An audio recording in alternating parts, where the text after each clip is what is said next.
In this video I will go over the plot of the film and then review it. The film starts with Otto Anderson, a widower living in Pittsburgh, 6 months after losing his wife, Sonia, a schoolteacher. Otto has become a grumpy, cynical, fastidious, elderly man set in his ways. He was pushed into retirement from his job. The first scene starts with Otto buying 5 feet of rope, but complains when he is charged for 6 feet of rope, with 33 cents difference.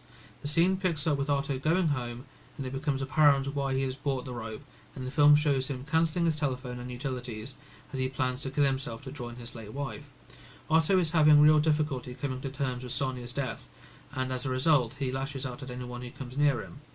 Preparing to hang himself, Otto is interrupted by the arrival of new neighbours, pregnant Marisol, her husband Tommy, and their daughters, who try to befriend him. Tommy is trying to reverse her car and trailer into the car parking space and failing, causing Otto to come, complaining of Tommy's poor parking skills, and he takes over parking the vehicle, and he does it in one go.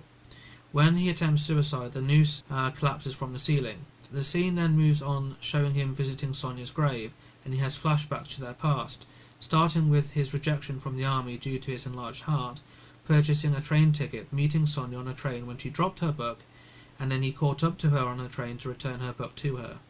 When asked for his ticket by the guard, he presents the ticket he had bought initially, but it was for another train journey, and he does not have enough money to pay for the fare, so she lends him some change to pay for being on the wrong train, and part of this is a 1964 silver quarter which is kept ever since, to remind him of his wife. Moving back to the present, Otto reluctantly helps his neighbour Anita with her radiators despite holding a grudge against her husband Rubin, who is a non-responsive stroke survivor. Otto then attempts suicide again via carbon monoxide poisoning while sitting in his car in the garage, remembering his and Sonia's courtship. However, he is interrupted by Marisol when Tommy breaks his leg after borrowing Otto's ladder, trying to fix the window from the outside. Otto reluctantly drives Marisol and the children to the hospital, and while looking after them, a clown employed by the hospital comes in. He asks Otto for a quarter, and Otto reluctantly lends him his special coin. The clown then gives Otto the wrong quarter back, which infuriates Otto, and he assaults the clown for taking his quarter during the magic trick in the first place. Another flashback occurs while Otto is waiting on the train platform.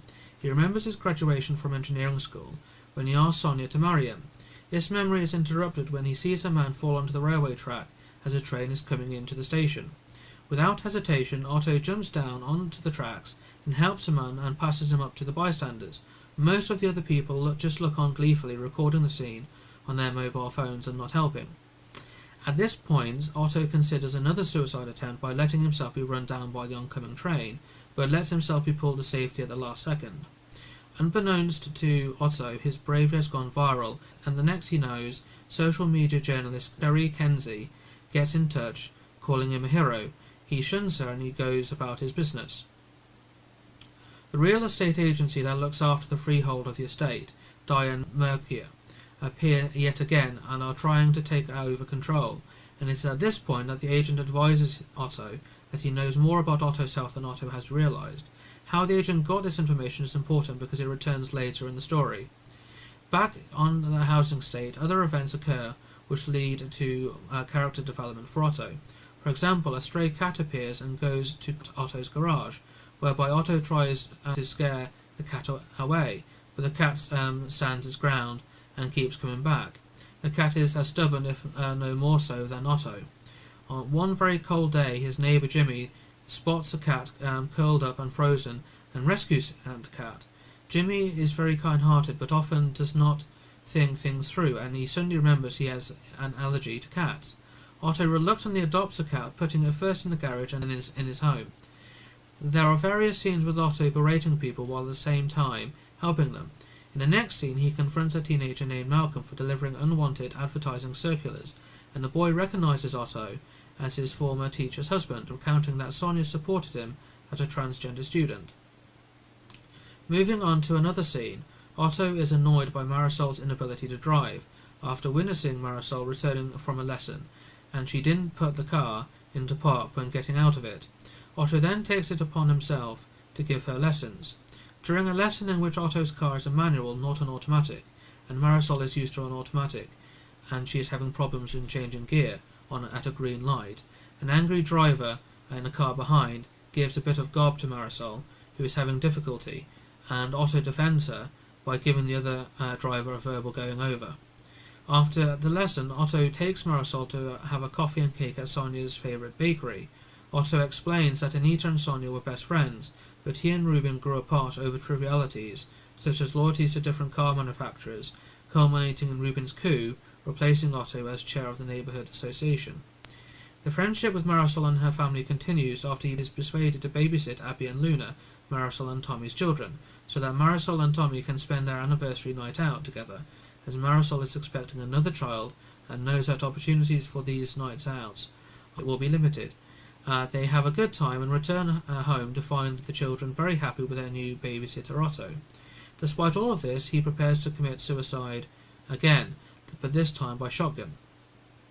His memories return again, taking him to the time of the bus crash on a romantic trip to Niagara Falls that caused a pregnant Sonia to lose her baby and become a paraplegic. At this time, Malcolm, who was kicked out by his father because he is a transgender, knocks on the door, and Otto, feeling sorry for Malcolm, lets him stay the night, calling his father an idiot. I should note that Otto calls quite a few people idiots during the film. He shows Malcolm how to fix his bicycle, and Malcolm in turn makes breakfast for Otto and helps out.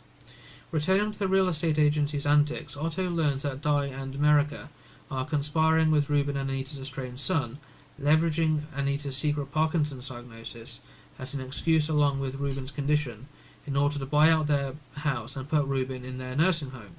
Otto resolves to fight back and asks Marisol for help, finally explaining Sonia's stillbirth and disability. He is frustrated at the inaccessibility of the Di and America housing development and how he was voted out as association chair after a heated confrontation with the company, and also his attempted suicides. When Di and America staff arrive to take Ruben, the neighbours band together to stop them.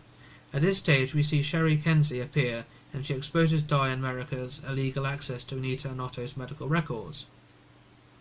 All the excitement causes Otto to have a heart attack, and he collapses, and he is taken to hospital, identifying Marisol as his next of kin. She is amused to learn his heart is too big, then goes into labour and gives birth to a son. Otto gives Marisol and Tommy the cradle he built when Sonia was pregnant, and gives his car to Malcolm. This near-death experience enables him to grow closer to his neighbours, and some become almost like family, especially to Marisol and Tommy, and he becomes in effect a surrogate father and a surrogate grandfather to their two children. 3 years later, following a snowfall, Tommy notices Otto has not shovelled his walkway as he normally would. He and Marisol enter his house and find that Otto has died of heart failure. They also find a letter to Marisol bequeathing his house, savings, new truck and cat to them. The film ends with Otto's wishes for his funeral, with all of his neighbours gathered to remember him. He has left various gifts to them. Malcolm had previously received his car, and he leaves his house to Marisol. I thought the film was a good one.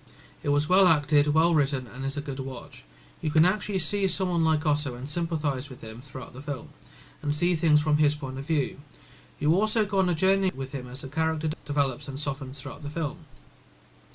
He starts off as a grumpy old man, set in his ways and deeply saddened by his wife's death, but slowly develops a relationship with new neighbours over the course of the film, teaching Marisol to drive, babysitting their kids, and becoming in effect a surrogate grandfather.